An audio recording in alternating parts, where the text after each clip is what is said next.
Perkara akhirat, pasal apa dinamakan sebagai akhirat itu? Kerana hari yang terakhir. Akhirat itu hari yang terakhir, sebab tu dinamakan akhirat.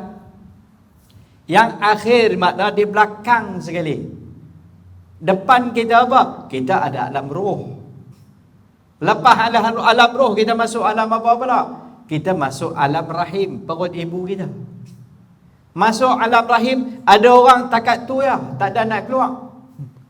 Kita diberi kesempatan lepas alam rahim, kita masuk mai ke alam dunia. Kita pun tak ingat alam roh apa cerita. Kan? Ada pasal malam ke tak ada. Kita tak ingat apa pun. Dalam roh kita pun tak ingat. Tak tahu apa cerita.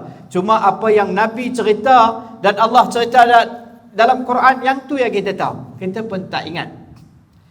Allah cerita dalam Quran, Allah Ta'ala cerita dialog kita dengan Rabbul Jalla wa'ala. Allah tanya, alastu birabbikum, bukankah aku Tuhan kamu? Makna kita dah pernah berdepan dengan soalan. Kita pun tak ingat.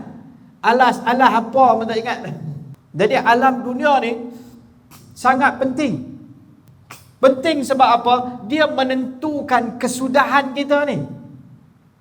Ending kita nak datang mana, dia menentukan segala-galanya di dunia ni. Kehidupan dunia ni lah yang paling mencabar. Setiap amalan kita akan dihitung. Baik dan buruk akan dihitung. Nak buat baik dan buruk ni, pertama kita nombor satu, kita kena faham pasal apa aku kena hantar mai ke dunia ni. Yang tu problem dia. Kan? Dia ada maksud utama. Kemudian dia ada juga perkara yang secondary, yang kedua, ketiga dan keempat dan sebagainya. Allah menjadikan kita sebagai khalifah mentadbir dunia ni. Betul. Tetapi Allah clearkan bahawa matlamat kita yang sebenar supaya kita jadi apa? Bukan matlamat Allah ciptakan kita, Allah tak ada maksud dan tujuan dalam penciptaan perbuatan Allah Ta'ala. Tapi kita ni maksud kita hidup untuk apa? Wa ma khalaqtul jinna wal ins illa liya'budun. Aku tidak menciptakan manusia dan jin melainkan supaya depa ni manusia dan jin ya'budun, menyembah Allah. Jadi kita diciptakan pertama nak jadi hamba Allah. Baik, kita balik, betul ke kita hamba Allah? Selama kita hidup ni, berjayakah kita jadi hamba Allah? Hamba ni, dia punya keinginan adalah semata-mata nak buatkan Tuhan dia suka. Selama aku hidup ni, aku menyukakan Tuhan aku ke, menyukakan aku ke? Kita menjadikan Allah sebagai Tuhan kita dan Tuhan kita ke, ataupun kita menuhankan diri kita sendiri? Ui, bunyi macam kasar, Ustaz. Bukan saya kata, Allah kata. Allah kata dalam Quran, Allah Ta'ala sebut, tidakkah kamu melihat orang yang ittakhadha ja'ala, telah menjadikan ilah, Tuhan dia, hawa nafsu dia. Taklah kita nak hidup ni, kita nak buat apa, kita buat lah dulu. Akhirat nanti kita tengok lah. Dia tukar ya. Kan? Tukar bahasa tadi macam bunyi nak jadi Tuhan buat besar apa ni, tuduhan ni besar. Tak, buat dulu. Akhirat nanti kita tengok. Yang tu maksud apa? Apa kita nak buat, kita buat dulu. Maksud dia apa? Kita ikut jalani kehidupan ni, ikut diri kita, keinginan kita. Itu yang Allah sebut dalam Quran. Ittakhadah ilahahu hawa. Hawa nafsu jadi ke Tuhan. Buat dulu. Kalau nak ikut perintah Allah, Rasul ni semua kan, bukan tak boleh lah, tapi tahulah kan zaman ni, apa maksud dia tu? Zaman ni itulah, lepas itulah maksud dia tu. Kita memanglah orang Islam ni, kita memanglah nak jadikan Allah dan Rasul ni sebagai rujukan kita, tapi tahu tu lah nanti habis, musnah, habis semua dari depan. Jadi tuan-tuan, hamba Allah, wa ma khalaqtul jinna wal ins illa liya'budun, supaya kita menyembah Allah. Hamba matlamat dia menggembirakan Tuhan dia, menyebabkan Tuhan dia ridha dengan dia, bahasa yang lain, suka dengan kita. Apakah yang kita dok buat selama ni menyukakan Allah? Baik. Menyukakan Allah di mana? Daripada 5 cabang agama.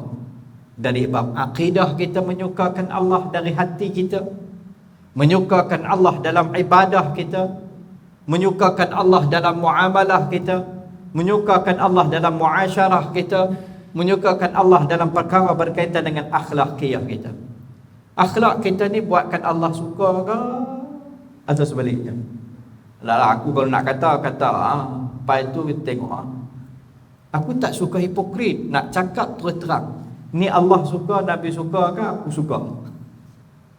Muasyarat kehidupan bermasyarakat kita bagaimana? Ikut kehendak Allah Rasul ke? Ikut selera kita?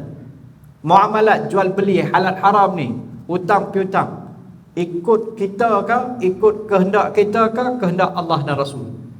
Lah nak kena ambil insurans Islam ni semua susah lah ni. Bukan senang. Kan? Tak apalah. Lain banyak lagi kita boleh buat. Bab-bab ni susah sikit kan. Yang keempat tadi yang kita sebut, kan? Ibadah kita. Bukti kita ni hamba Allah Ta'ala ada dalam hati kita, dalam hati kita, akidah kita tu betul. Bukti dia nombor 1 dalam ibadah. Ya, ada orang yang saleh dalam ibadah, tapi dalam sosial dia, kehidupan dia bukan saleh, toleh bin koleh. Memang ada. Tahajud tak usah cerita lah, bangun subuh, bayang berjemaah, bagus. Tetapi bila bagi duit, al-habwi. Ada orang dalam sosial dia problem, dalam muamalat dia problem, hubungan dengan masyarakat problem, jual beli problem, cakap tak tahu jaga hati orang, melukakan hati orang. Ada.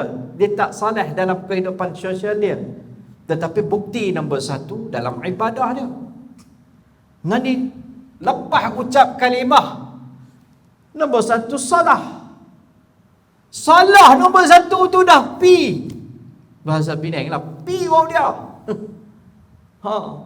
Lingkup lah. Tapi dia cakap tentang perkara-perkara besar di dalam Islam. Kita perlu ada jihad ekonomi. Betul, penting. Tapi sembahyang tak lagi. Lepas tu kumpul duit, dia hilang. Dengan Allah dia problem. Macam mana dengan makhluk? Bukan Islam itu dalam ibadah semata-mata, tetapi dia bermula dengan ibadah. Dia masuk daripada pintu ibadah. Karena tu sangat-sangat penting perkara ini.